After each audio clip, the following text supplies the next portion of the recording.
পুরস্কার প্রকল্পে অনিয়ম, ধীরগতি এবং নিম্নমানের সামগ্রী ব্যবহারের অভিযোগ উঠেছে। নির্ধারিত সময়ের পরও কাজ শেষ না হওয়ায় স্থানীয়দের মাঝে দেখা দিয়েছে ক্ষোভ। এ বিষয়ে বিস্তারিত জানাতে শহরের খালপাড় থেকে যুক্ত হচ্ছেন সহকর্মী আসাদ জামান। আসাদ, খাল সংস্কার প্রকল্পে ধীরগতি এবং একই সঙ্গে অনিয়মের অভিযোগের বিষয়ে সংশ্লিষ্টরা কি বলছেন?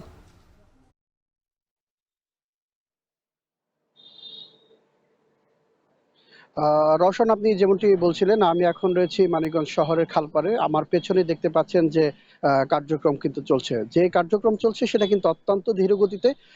এ নিয়ে কিন্তু আমরা বিভিন্ন সময়ে কিন্তু প্রশাসকের সাথে কথা বলেছি। তারাও ক্ষোভ প্রকাশ করেছে। তারাও বিভিন্ন প্রজেক্টের যে পিডি রয়েছে তার কাছে বারবার কাজের অগ্রগতি নিয়ে তারা লিখিত অভিযোগ দিয়েছে যে দ্রুত কাজটি শেষ করার জন্য।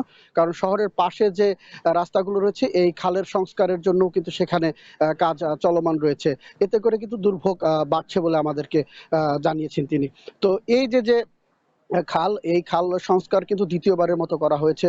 ২০২২ সালে ২৫,৪,৪৯,০৪০ ব্যয়ে কিন্তু সৌন্দর্যবর্ধন প্রকল্প হাতে নেয়। তো এই প্রকল্পের নাম হচ্ছে সিটি রিজিয়ন ডেভেলপমেন্ট প্রজেক্ট ২। এই আওতায় কিন্তু ৩টি ব্রিজ, একটি পাবলিক টয়লেট এবং যে সৌন্দর্যবর্ধনের জন্য যে খাল সংস্কার এটা কিন্তু হাতে নেয়।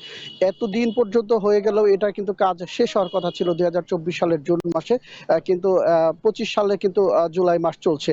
তারপরেও কিন্তু বারবার মেয়াদ বাড়িয়ে এবং প্রায় ৩ কোটি টাকা কিন্তু এখানে বরাদ্দও বাড়ানো হয়েছে। তারপরেও কিন্তু নির্দিষ্ট সময় শেষ করতে পারেনি।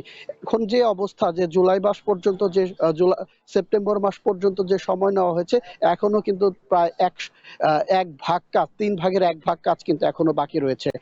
এদিকে যে অনিয়ম রয়েছে সেই অনিয়মগুলো, ব্লক যে ব্যবহার করা হয়েছে এই ব্লকগুলোও কিন্তু দুর্বল প্রকৃতির, যাতে করে এখনই কিন্তু জায়গায় জায়গায় ভেঙে যাচ্ছে। তো রওশন, এই ছিল আমার কাছ থেকে সবশেষ সংবাদ।